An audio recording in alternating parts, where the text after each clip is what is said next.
고등수학상 1차 부등식과 연립 1차 부등식입니다. 부등식의 정의부터 살펴보시면 부등식은 부등호가 사용되어서 수나 시계값의 대소관계를 나타내는 겁니다. 복소수는 실수와 같이 대소관계로 나타낼 수 없기 때문에 부등식에서는 실수만 다루게 됩니다. 실수의 대소관계가 이미 정해져 있기 때문에 실수에 대하여 다음과 같은 부등식의 기본 성질이 성립을 합니다. 보통은 등식의 성질과 거의 유사합니다. 첫 번째, A가 B보다 크고 B가 C보다 크다면 A가 C보다 클 수밖에 없습니다. 두 번째, A가 B보다 클 때 C를 더하거나 빼더라도 A가 B보다 크다라는 부등호는 유지가 됩니다. 그리고 양수인 C를 곱하거나 나누어도 유지가 됩니다. 다만 음수를 곱하거나 나눌 때는 부등호 방향이 반대로 바뀌게 됩니다.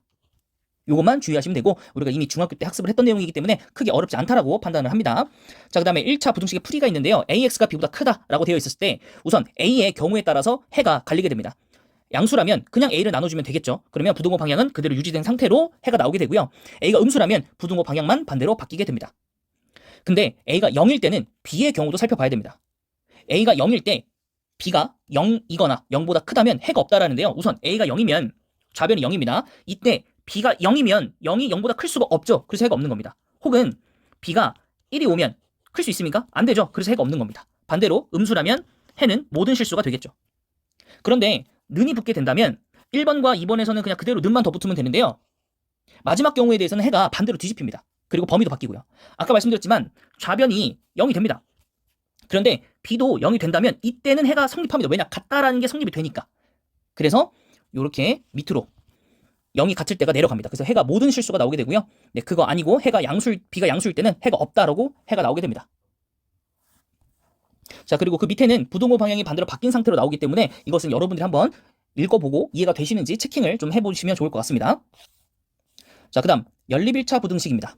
자, 2개 이상의 연립 1차 부등식을 한 쌍으로 묶어놓은 것을 연립 1차 부등식이라고 합니다.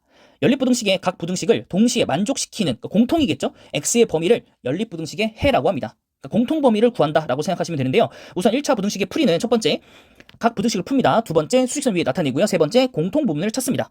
그런데 이때도 케이스가 세 가지로 나옵니다. 첫 번째, 두 개 모두 다 A보다 크고 B보다 크다. 그러니까 뭐보다 크다라는 걸로 나오는 거죠. 이때는 가장 큰 거에 대해서 해가 겹쳐지기 때문에 따라가시면 됩니다. 그래서 여기는 A가 B보다 작기 때문에 B가 큰 상태라서 B를 그냥 따라갑니다. 반대로 모두 다 X가 A보다 작고 B보다 작다라는 해 결과가 나온다면 이때는 작은 쪽의 부등식의 해를 따라갑니다. 그리고 서로가 방향이 맞물리게 간다면 이때는 공통의 범위, 사이 범위가 나오게 됩니다. 그래서 그 부분들 체킹하시면 좋을 것 같습니다. 자, 그러면 예제를 통해서 한번 익히고 넘어가 볼 텐데요. 여러분들이 먼저 한번 푸신 다음에 그 다음에 영상을 재생해 주시면 좋겠습니다. 자, 다 풀고 오셨을 거라고 믿겠습니다. 자, 첫 번째 부등식은요. 일단 2를 빼고 3을 나누면 X가 3보다 작거나 같습니다. 두 번째, X를 양쪽을 더해주고 그 다음에 10을 빼고 그 다음에 4로 나눠줍니다. 그렇게 되면 수직선 위에 뭐 나타내실 분들은 나타내시고 그냥 머리로 이해가 되시면 머리로 하셔도 상관은 없습니다. 근데 정확도를 위해서는 수직선을 그리는 게 조금 더 좋습니다. 자, 이렇게 나오게 되겠죠. 그렇다면 공통범위가 마이너스 2부터 3까지이기 때문에 뭐 식을 쓴다고 한다면 해를 마이너스 2보다는 크고 X가 3보다는 작거나 같다라고 하고 나서 가장 큰 정수는 3이고 가장 작은 정수는 마이너스 2보다는 커야 되기 때문에 마이너스 1이었다. 그래서 둘 더한 정답은 2였다라는 겁니다. 네, 뭐 충분히 쉽게 푸셨을 거라고 생각합니다. 자, 그 다음에 두 번째 풀이는 어떤 게 있느냐. A가 B보다 작고 B는 C보다 작을 때 연립부등식을 어떻게 풀 거냐. 우리가 연립방정식에서 는이라는 게 있었어요. 그죠? 이때 풀이 방법은 아무렇게나 두 개씩 잡아서 표현만 했으면 됐어요. 근데 여기는 대소관계가 정해져 있기 때문에 그런 식으로 풀면 안 됩니다. 무조건 앞에 두 개와 뒤에 두 개만 대소관계를 잡아서 1차 부등식으로 풀어야 됩니다.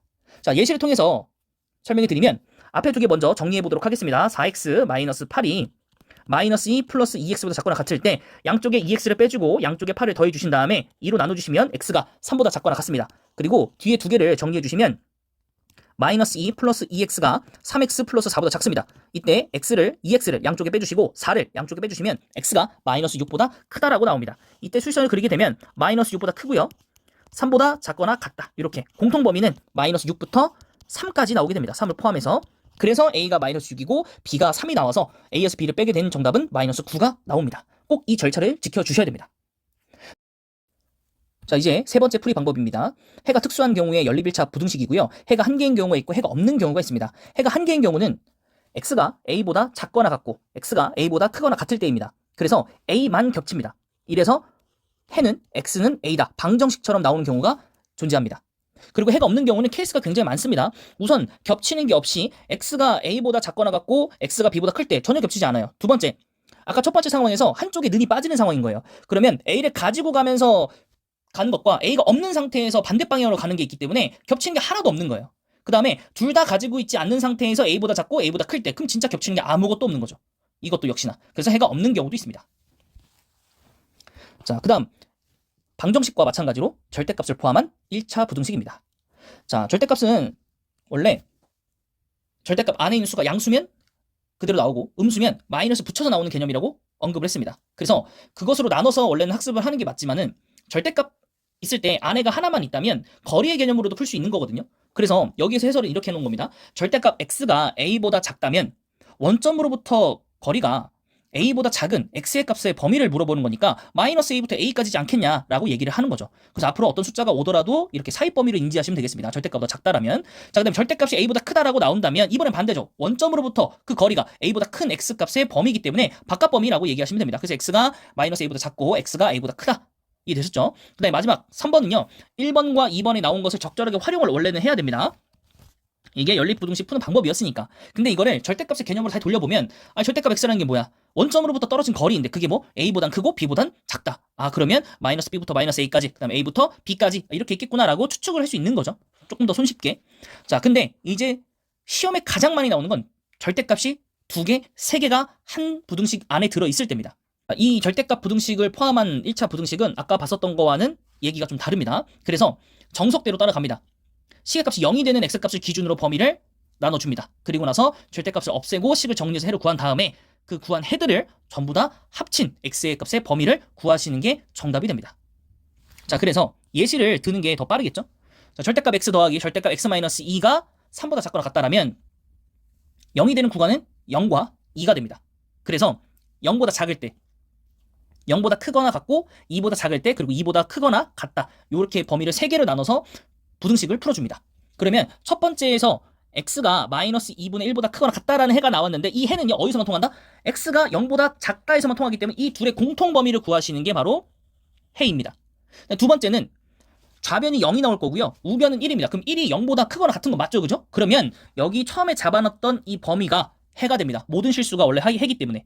그리고 마지막 3번에서 해를 구했을 때 x가 2분의 5보다 작거나 같잖아요. 근데 이게 어디서 가능한 거다? 2보다 크거나 같은 데에서만 가능하기 때문에 이것과 공통 범위를 구하면 2부터 2분의 5까지였다라는 걸 알 수 있는 거죠. 그리고 이 세 개에 나온 근을 자체적으로 다 어떻게 한다? 합한다. 합하면 마이너스 2분의 1부터 0까지 왔고 0부터 2까지 왔고 2부터 2분의 5까지 온 거기 때문에 마이너스 2분의 1부터 2분의 5까지다 라고 해를 구하시면 되겠습니다.